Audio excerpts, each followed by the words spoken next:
Joining me now is Donald Trump supporter and founding chairman of the Republican Hindu Coalition, Shalli Kumar. Shalli, thanks for being here. I'm glad to be here. Thank you for having me. All right, sir, you officially endorsed Donald Trump. Why the endorsement? Well, Trump is a businessman. He is aligned with our 4 Fs, 4 core principles, and I will delineate them for you. It's free enterprise. Free enterprise, he's a free enterprise businessman. Can't be anybody better than him for free enterprise. Fiscal discipline. Fiscal discipline, in the business world, this whole idea of deficit spending, it just doesn't exist. I'm a businessman, and the whole concept, even of 2%, 3% of GDP is okay, that doesn't exist. So we are optimistic, and we believe that the deficit spending will go down dramatically, and we will have it's quite possible that at the end of the first 4-year term, or maybe even earlier, we may start to have balanced budgets. And third is strong family values. He is a family man. You just look at his family. And we expect the family values to be getting better, and government to be making laws that support family values rather than breaking families.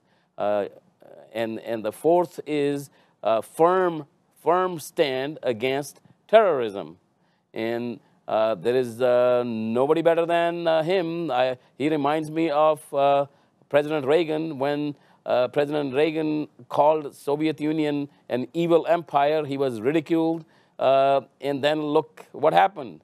In 8 years, he practically ended communism, and the 1/3 of humanity got free.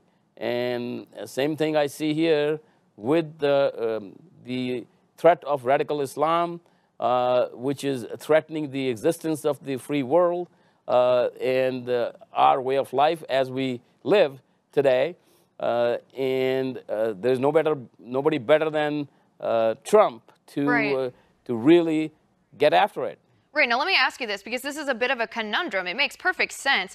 Free enterprise, fiscal discipline, family values, and then a firm stand against terrorism. Those are traditional Indian American Hindu values. Most Indian Americans that I know would ascribe to those same values. But at the same time, it's contradictory because many Indian Americans traditionally vote Democrat. Why the disparity there? This has been there for a long time. In fact, if I may, I'll tell you a little story. I myself was a Democrat. I supported, of all people, George McGovern in 1972. I came to the country in 1969. 1976, I was for Jimmy Carter. I happened to meet then candidate Governor Reagan in 1979, and he asked me a few simple questions, and that convinced me. There was a personal meeting where he convinced me to become a Republican, and I perhaps maybe the first Indian American Republican in the country. When you look at the policy-wise, it should be Republicans. All Hindu American values, Indian American values are consistent with the Republican values, but there are two issues. One is actually our party is somewhat at fault. They think more with the brain than with the heart.